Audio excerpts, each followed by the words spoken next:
So I have been so happy to meet you here at iNACOL, and this conference is one where there aren't very many parents, and so for us to meet and to be able to share what online learning can mean for our kids is pretty remarkable. And I know that you're, Amy, in a situation in Maine where you're working hard to be able to open an online school, and tell me a little bit about the struggle.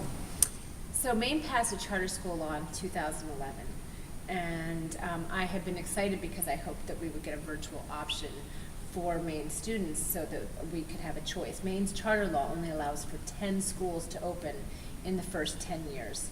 So it is among the more restrictive charter school laws. Yes. It does, however, allow for a fully virtual charter school.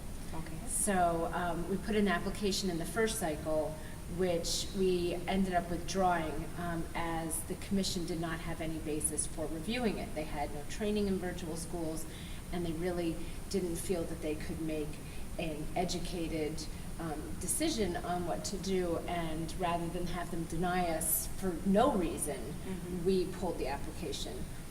And then the second year, we had another full application with a lot of blood, sweat, and tears in it, and the Charter Commission did not like the governing structure that we had for our governing board with our educational service provider, despite the fact that it was the exact situation that the charter school law allowed for.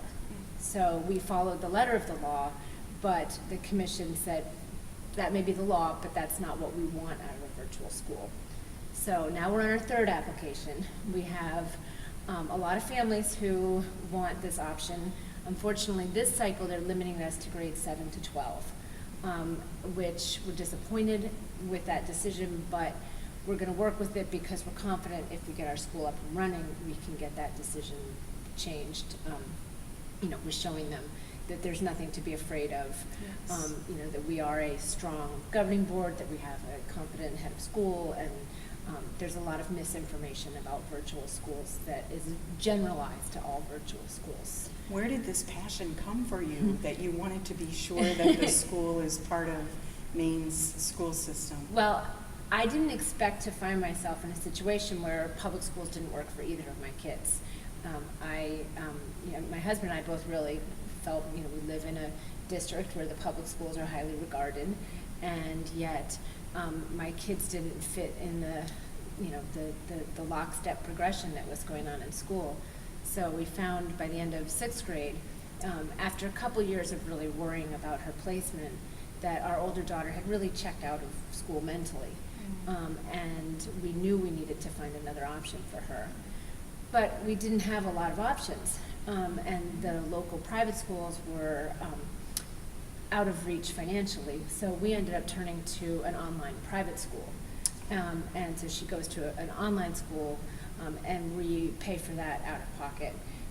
And it's been a good match for her. And we really found that online learning allows students opportunities for personalization of their learning, for learning using styles that work for them. So, if one student is watching a lecture, she can pause the lecture, she can take notes, she can watch it a second time if she needs to. It really gives her a lot of flexibility in how she accesses her curriculum.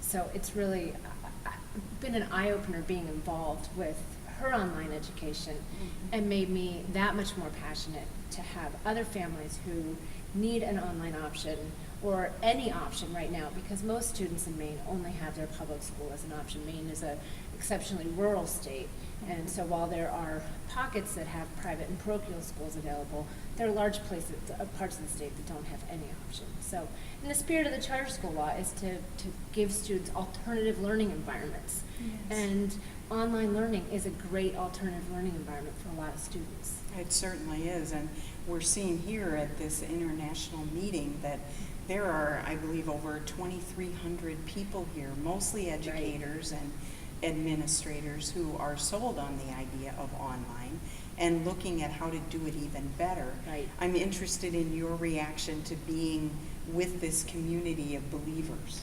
It's very exciting to be part of a group of people who understand that the future includes online learning, and so you really need to embrace it and then look at best practices and find out what's working and what's next. It's been a really exciting couple of days to feel the momentum in online education, and I just really hope that I can bring that momentum back to Maine and we can get our school open.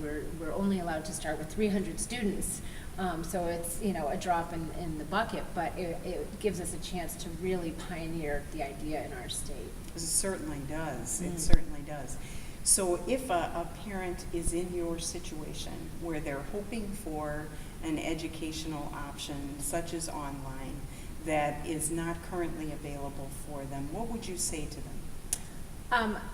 If they're looking for an option, first you need to see where things stand in your state. A lot of states have virtual options that are available for students. You need to be sure it's a match for your student.